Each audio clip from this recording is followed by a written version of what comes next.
هاوڕێیانی ژام کاتتان باش.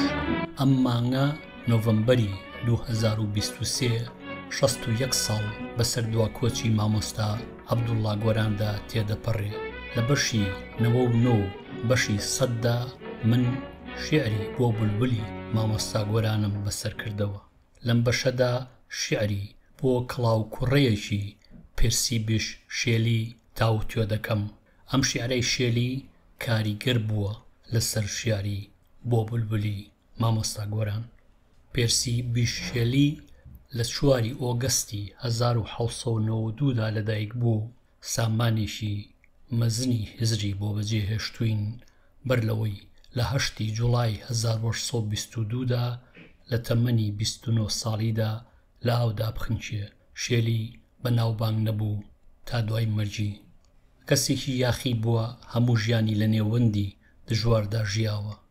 بۆ چوونی لەسەر ئاین، عیشق، مارەبڕین و زۆر نەریتی باوی کۆمەڵ جیاواز بووە. ئەمەش ژیانی سەختتر کردووە. شێلی، جۆن کیتس، لۆرد بایرن نەوەی دواتری شاعیرانی ڕۆمانسین. ئەوانی پێشتر ویلیەم وۆردوەرث و سایمۆن تەیلەر کۆلێرجە. پێشەکی لەسەر شیعری بۆ کڵاو کوڕەیەک دەدوێم، ئەمجار وەرگێڕاوی بۆ سەر زمانی کوردی دەخوێنمەوە.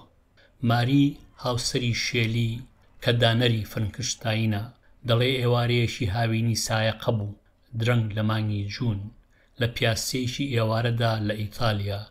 شێلی گوێ لێ دەنگی کڵاو کوڕەیەک بوو، بەرز دەفڕی و دەیخوێند، نەدەبینرا، بەڵام دەنگی زوڵاڵ بوو. ئەمەش شێلی هەژاند. شیعرەکە سروشتی لە دەنگی باڵندەیەکی زیندووە وەرگرتووە، بەڵام شێلی کردوێتی بە زیندەوەری داستان و وە گیاندارێکی ڕۆحانی لە باڵندەی خۆشخوان دەنوارێ. ئاخاوەر ڕاستەوخۆ لەگەڵ مەلەکەدا دەدوێ و شیعرەکە پاراوی و شیرینی خوێندنی مەلەکە باڵا دەنرخێنێ. دواتر لە بەرامبەر گفتوگۆی خەمبار و بێناوەڕۆکی مرۆڤدا ڕای دەگرێ. هەڵبەدەمە لە شیعری بۆ بولبولی مامۆستا گۆرانیشدا بەدی دەکرێ. ئەم شیعرە تەنیا دەربارەی مەلێک نییە، بەڵکو سەفەرێکە بۆ بێگەردبوون و پاکیزەبوون. سەفەرێکی مرۆڤی خەمبارە بە نێو سروشتی پاک و شیریندا دەیەوێ خودی خۆی ببینێتەوە. شیعرەکە لە هاوینی 1820دا نووسراوە و چاپکراوە. 21 کۆپلەیە، یەکی 5 دێڕە، ژمارەی دێڕەکان 105. قافیەی هەر کۆپلێک بەم جۆرەیە: ABABB. شیعرەکە لە چەند ڕەوتێکدایە. لە ڕەوتی یەکەمدا لە کۆپلەی 1ەوە بۆ 6 شێلی مەلەکە بە زۆر شت دەچوێنێ، بە تایبەت دیاردەی ئاسمان وەک هەور، ئاسمانی شین، خۆر، ئەستێرە و بەهەشت. لێرەشەوە پێگەیەکی پیرۆزی پێدەدات. فیگەری مەلەکە زۆرتر داستان بەندە، لە بووندا دەبڕێ، لە زەوی مرۆڤ دوور دەکەوێتەوە و بەرەو قوڵایی ئاسمان دەفڕێ. ڕەنگە مەبەستی لەوە بێ کە بەرەو بەهەشت دەچێ.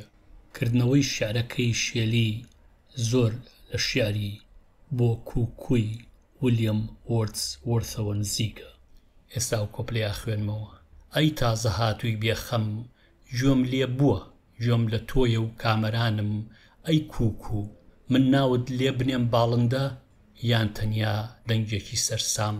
هەر لە کۆپلەی یەکەمدا شێلی مەلەکە لە لەشیدا دەبڕێ و دەیکا بە ڕۆح و ئەمجار بە چەمک. ئیدی لە باقی شیعرەکەدا بینا لەسەر سروشتی مەلێک دەکات کە تەنیا ڕۆحە یان چەمکە. کە لە کۆپلەی یەکەم تێدەپەڕین، 5 کۆپلەی دواتری ئەم ڕەوتە هەمووی لێکچوونە. ڕەوتی دووەم لە کۆپلەی 7ەوە بۆ 12 شێلی ڕاستەوخۆ پرسیار لە مەلەکە دەکات: تۆ چیت؟ بە زۆر شتی دیکەی دەچوێنێ وەک بیەوێ بوونی ببینێتەوە. ڕەوتی سێم کۆپلەی 13 تا 17 پرسیارکردنێکی چڕە لە مەلەکە تا ئاکاری لێ پێچینەوە. لە دێڕی یەکەمدا بە مەلەکە دەڵێ: فێرمان بکە، هەڵبەت من ناتوانێ فێرمان بکات. ڕەوتی چوارەم کۆپلەی 18 تاکو 21 ئەمە دوایین ڕەوتە. بۆ کڵاو کوڕەیەک یەکێکە لە زنجیرەیەک شێعری ڕۆمانسی ئینگلیز کە بۆ مەل نووسراون. سایمن تەیلەر کۆلەریج The Nightingale 1798 ویلیام وەردسوۆرث To the Cuckoo 1807 جۆن کیتس Ode to a Nightingale 1819 To a Skylark شێلی 1820 ئەم شیعرەی ئێستا To the Skylark ویلیام وەردسوۆرث. حەزم دەکرد سەردێڕی شیعرەکە بۆ کڵاو کوڕە بوایە، بە ناچاری کردم بۆ کڵاو کوڕێک تا لەگەڵ بۆ کڵاو کوڕەکەی ویلیام وەردسوۆرث تێکەڵ نەبێ. بەر لەوەی وەرگێڕاوی شیعرەکە بخوێنمەوە حەز دەکەمەوە بزانن کە وەرگێڕانی ئەم شیعرە بۆ زمانی کوردی گەلێک سەختە ئەگەر ئەستەم نەبێت. شیعرێکی گەلێک درێژە 105 دێڕە، چەمکی گەلێک ئاڵۆزی تێدا بە شێوازێکی شاعیرانە بەکارهاتووە.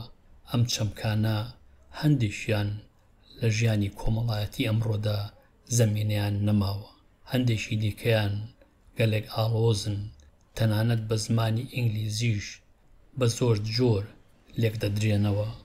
وەرگێڕانی ئەم شیعرە لە دوو ڕۆوە گەلێک گرنگە. یەکێکیانەوەیە ئەمە ئەدەبێکی باڵایە کە پێویستە خوێنەر و نووسەری کورد لێی بەئاگا بێ. لەوەش گرنگتر ئەوەیە کە ئەم وەرگێڕاوە دەرک لەسەر هەندێک لایەنی تاریشی هزری مامۆستا گۆران دەکاتەوە. شیعری بۆ بولبولی مامۆستا گۆران یەکێکە لە شیعرە درێژەکانی، هەروەک یەکێکە لە شیعرە فەلسەفیەکانی. مامۆستا گۆران لەو شیعرەدا چەندین بنەمای فەلسەفی ژیانی مرۆڤ تاوتوێ دەکات، کۆمەڵێ پرس دەکات کە لە هیچ شیعرێکی دیکەیدا نەیکردوون یان دەتوانم بڵێم لە شیعری کوردیدا نەکراون. مامۆستا گۆرانیش وەکو شێلی دەگەڕێتەوە بۆ سروشت لە مەلێک دەپرسێ بۆچی دۆخی مرۆڤ بوون بەم جۆرەیە. ئەم وەرگێڕاوە پەیوەندی لە نێوان هزری مامۆستا گۆران و هزری شاعرانی ڕۆمانسی ئینگلیزدا دادەڕێژێ. وەرگێڕاوەکە تێگەیشتنی خۆمە لە شیعرەکە. لەم وەرگێڕانەدا زۆر لام گرنگ بووە کە زۆر نزیک بم لە شیعرە ئەسڵێکەوە. ئەمەش ڕەنگە لە هەندێک جێگادا ناسروشت بێتە بەرگوێ، بەڵام ئەوم پێ باشتر بووە تا ئەوەی لە شیعرەکە دوور بکەومەوە. ئێستا شیعرەکە دەخوێنمەوە. بۆ کڵاو کوڕێک. درود لە تۆ ڕۆحی بێخەم، تۆی باڵندە هەرگیز نەبوویت، لە بەهەشت یان نزیک لێی دڵی پڕت هەڵبڕێژە لە مێلۆدی بێکۆتا لە هونەری خۆڕسک. باڵا و هێشتا باڵاتر لە زەویەوە تو هەڵدەفڕیت، وەک پڵە هەورێکی ئاگرین بەرەو قۆڵایی شین باڵدەگریت و دەخوێنیت هێشتا باڵا دەچیت و باڵا دەچیت هەر دەخوێنیت. لە ڕووناکی زێڕینی خۆری نقمبوودا لە سەریەوە کە هەور ڕۆشن دەبێتەوە، تۆ لەنگەر دەگریت و هەڵدەیت وەک کامەرانی بێلەش هەر کە پێشبڕکەی ئێستا دەستی پێکرد بێ. ئێوارەی وەنەوشەی کاڵ لە دۆری فڕینتدا دەتوێتەوە، وەک ئەستێرەی بەهەشت لە ڕۆژی ڕووناکدا تۆ نابینریت، بەڵام هێشتا گوێداری هاواری کامەرانیتم.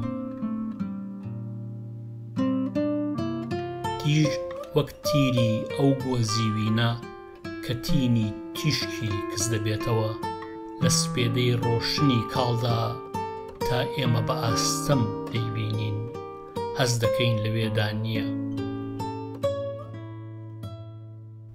هەموو زەوی و ئاسمان لەگەڵ دەنگی تۆ بەرزە، وەک چۆن شەو ڕوتە لە یەک پەڵە هەوری تەنیاوە، مانگتنی فەی دەبارێنێ و بەهەشتیش لێی دەڕژێ. تۆ چیت ئێمە نازانین، چی زۆرتر لە تۆ دەچێ، لە هەوری پەلکە زێڕینەوە نابارێت.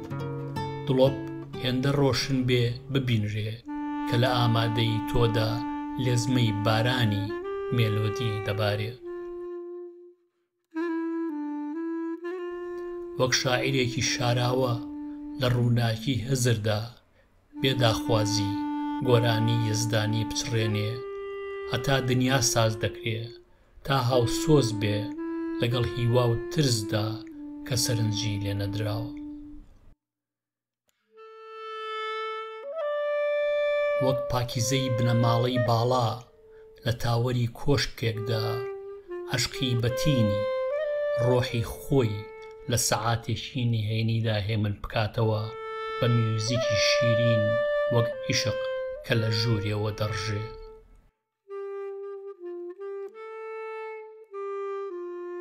وەک گوڵە ئەستێرەی زێڕینی نێوان دڵۆپی خوناو بێمنەت بەخشان دەبێ ڕەنگی ئاسمانی لە نێوان گوڵ و جادا کە لە دیتن شاراوەیە.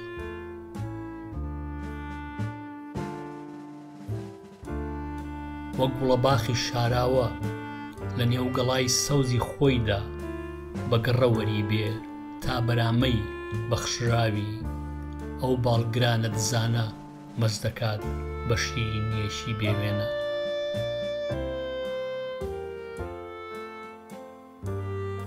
دەنگی لێزمەی بارانی بەهار لەسەر جیای درەوشاوە گوڵی بە باران ڕابوو هەر هەموو ئەوەی کە هەبوو میوزیکی شیرین و ڕۆشن و پاراوی تۆ دنیا تێدەپەڕێنێ.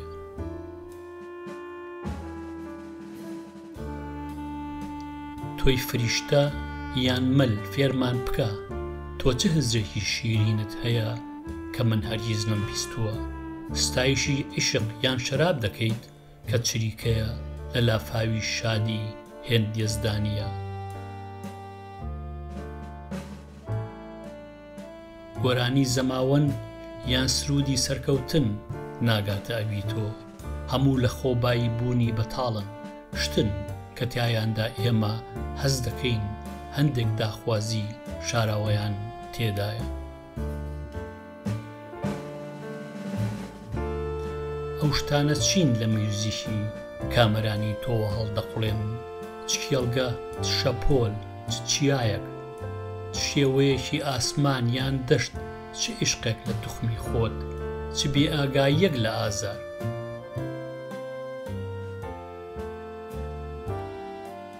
لەگەڵ ئاسوودەی ڕۆشنی خۆتدا نابێ مادوو بیت سێبەری بێزاری هەرگیز لە تۆ نزیک نابێتەوە. تۆ ئەوینداریت بەڵام هەرگیز نەتزانیوە ئەوین خەمباری دێنێ.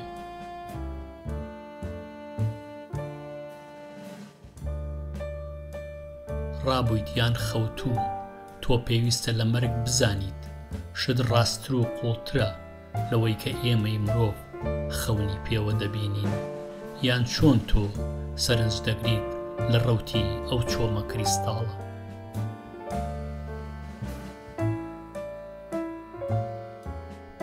ئێمە لە ڕابردوودا هاتوو دەڕوانین و سەودای ئەوەین کە نیمانە پێکەنینی پڕ بە دڵمان بە هەندێک ئازار بارگاویە شیرینترین سرانمان ئەوانن کە خەمبارترین هەزر دەدەرشێنن.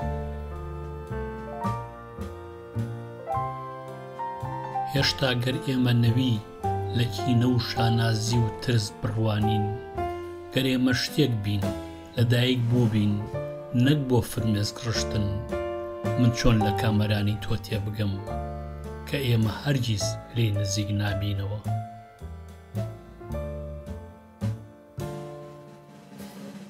باشتر لە گشت پێوانەی دەنگی دڵگیر باشتر لە هەموو تەڵایەک کە لە نێو کتێبدا دەبینرێتەوە کامەرانی تۆ لە بەرامبەر شاعیردا تۆ لە بوون دابڕاویت. نیوەی ئەو کامەرانیم فێر بکە کە عەقڵم پێویستە لێی بە ئاگا بێ ئەو هارمۆنیە شێتانەیە لە لێومەوە بدرچێ پێویستە دنیا ئەو دەم جۆدارم بێ هەر وەک ئێستا من جۆدارم.